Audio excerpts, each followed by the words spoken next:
ஆச்சரியமாக இருக்கிறது. அல்லாஹ் எம்மை பாதுகாப்பானாக. மார்க்கத்தின் பக்கம் அழைக்கக்கூடியவர்கள், மார்க்க கல்வியை மக்களிடத்திலே கொண்டு போய் சேர்ப்பவர்கள், இவர்களிடத்திலே கியாமுல் லைலுடைய வணக்க வழிபாடு இல்லை என்று அறியும் பொழுது ஆச்சரியம். இது ஒரு மதரசா. கியாமுல் லைல் இரவு வணக்கம் ஒரு மதரசா. உங்கள் ஈமானின் மதரசா. ஈமானை படிக்கலாம், உங்கள் ரப்பு யார் என்பதை படிக்கலாம்.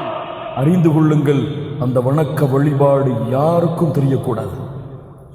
தனிமையிலே தொழுங்கள், தனிமையிலே உட்கார்ந்து உங்கள் ரப்பிடத்திலே ஒரு நாளைக்கு ஒரு 5 நிமிடம் பேசுங்கள். என் ரப்பே, என் ரப்பே, என்னை படைத்தவனே, என்னை பரிபாலிப்பவனே, எனக்கு உணவளிப்பவனே, தீமை செய்யும் பொழுதும் பாவம் செய்யும் பொழுதும் என்னை மன்னிக்க வேண்டும் என்ற ஆசை கொண்டவனே, இந்த மக்கள் என்னை